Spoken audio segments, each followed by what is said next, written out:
I was a barmaid in the mountain inn. 'Twas there I learned the wages, the misery of sin. Along came a skier, fresh from off the slope, and he's the one that ruined me and shattered all my hope. Singing 90 pounds of rucksack, a pound of grub or two, and he'll shush the mountain like his daddy used to do. Now early in the morning, before the break of day, he handed me a 5-note, and with it he did say, "Oh, take this, my darling, for the damage I have done. You may have a daughter, you may have a son. Now if you have a daughter, bounce her on your knee. And if you have a son, send the bastard out to ski. Singing 90 pounds of rucksack, a pound of grub or two, and he'll shush the mountain like his daddy used to do." Are you a skier? Are you a mountain climber? Do you enjoy the great outdoors and have a passion for nature? The U.S. Army needs your help in training skiers and climbers for a new division of tactical specialists. These skills are necessary in the landscape of today's global war. The Army wants to hear from you. On November 15, 1941, just 3 weeks before the tragedy at Pearl Harbor, the 87th Infantry Mountain Regiment was activated.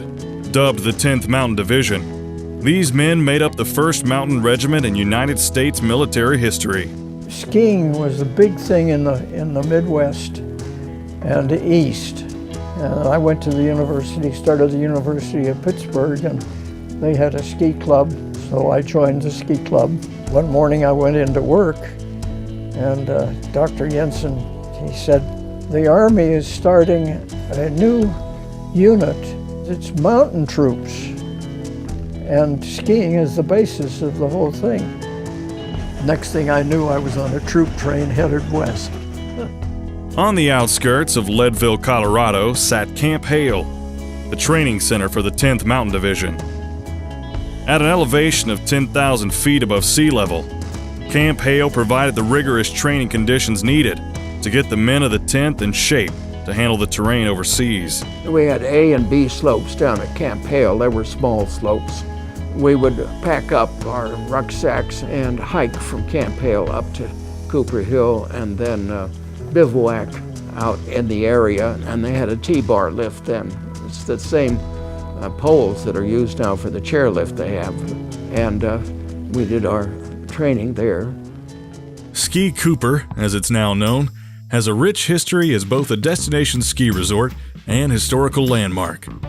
Now, 75 years later, the Icelandic athletes ride the same rope tow, gaze upon the same landscape, trying to imagine what it was like for the brave young men of the 10th. And now the company jumps when he plays reveille. He is the boogie-woogie bugle boy of Company B. A toot, a toot, a tootly-out, a toot, he blows an 8 to the bar. In boogie rhythm, he can't blow a note unless the basic guitar is playing with them. He makes the company jump when he plays reveille. He is the boogie-woogie bugle boy of Company B. He was so boogie-woogie bugle boy of Company B. Military skiing was a lot different than recreational skiing. We had started skiing with a rucksack on your back and a rifle.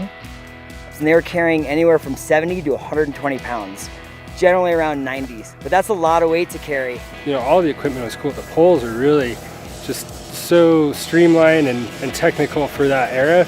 You know, going from not skiing to learning how to ski, especially on those long skis with no edges, and the boots that they had. These guys are rocking layers of wool, cotton gear. I was a barmaid in a mountain inn. There I learned the wages and miseries of sin. Long came a skier from fresh off the slopes. He's the one that ruined me and shattered all my hopes. 90 pounds of rucksack, a pound of grub or two. Discuss the mountain like his daddy used to do. We skinned up to about 11,000 feet, and there's a couple old cabins up there, and it kind of just brings you back to trying to live out in the middle of nowhere. And then here we are today, sitting in the same cabin, and we're still pointing out those same lines that we could ski. Following a day of learning about the training grounds and the equipment used by the men of the 10th, the Icelandic athletes headed out for a day of skiing in the White River National Forest to perceive the monumental backcountry that was once explored by the tenacious soldiers.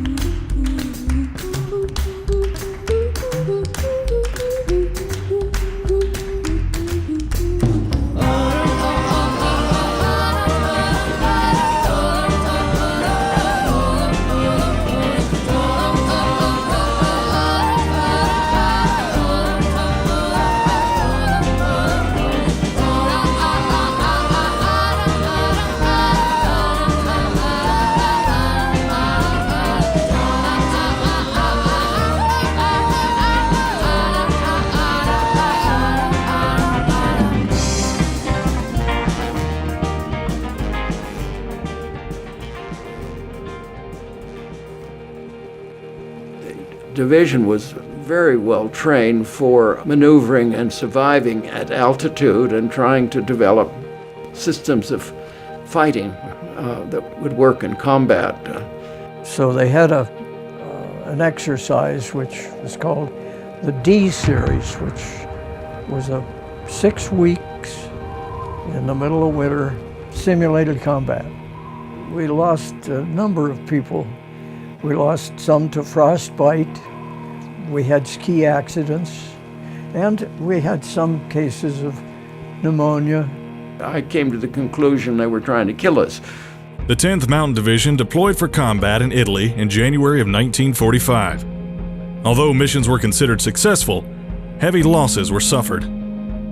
Following Germany's surrender in Italy in May 1945, the 10th Mountain Division returned home and the infantry unit was disassembled. Although no longer a combat unit, the men used their knowledge of terrain, weather conditions, and equipment available at the time to influence what would become a multi-billion-dollar ski industry stateside. I think them coming back to the United States after having some intense experiences like that, they went straight to the mountains and straight to developing ski resorts and back to nature, returned to it. I just still had that yearning to get back into the mountains of Colorado.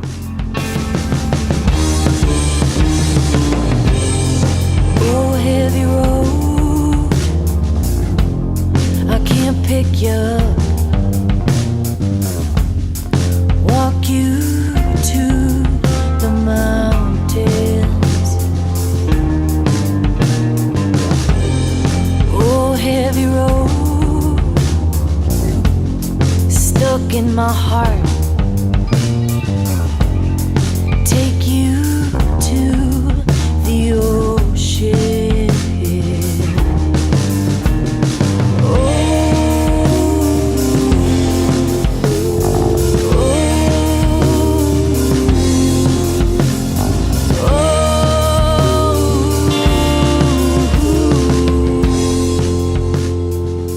It's just being in the mountains with your friends. You don't have any radio, you don't have any television, you don't have any phones, tell stories, sing songs, go out and ski. That's what it's all about. Just enjoy nature as she is. No matter what era you live in, you still appreciate the awe and beauty of nature. There's this similarity that I see, and that is just the love for this thing we call skiing. And this whole week has been a celebration of just that, our love for skiing.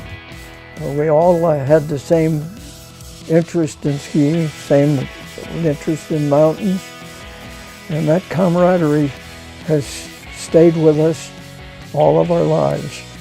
We had pride in what we were, pride in what we accomplished. The 10th Mountain Division played a unique and incomparable role in defeating the Axis powers during World War II. But their impact on the ski industry and anyone who has ever stepped in a pair of skis remains. The rigorous training was unlike any other experienced by United States military servicemen at the time. Besides the clothes and military-issued packs they hiked with, the men carried with them a courage and honor that has survived long past their duty. The pride of the 10th Mountain Division will forever hold a special place in the hearts of Icelandic riders. And their sacrifice is something that will be appreciated in the ski community forever. The moral of the story, as you plainly see, is never trust a skier an inch above your knee. For I trusted one and now look at me. I've got a bastard son in the mountain infantry.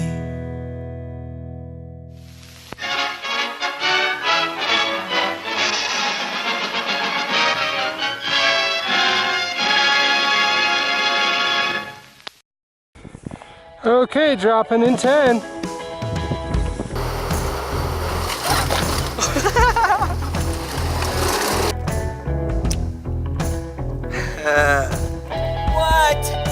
What? Dude, I went for like a legitimate drink and the ball just landed on the spike. Good.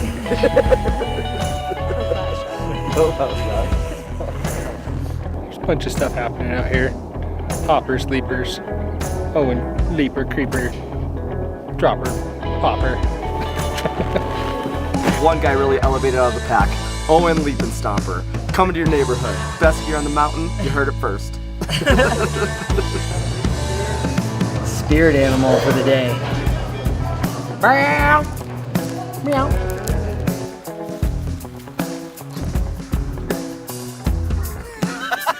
Chicken wing in your ski boot. Chicken wing in your ski boot.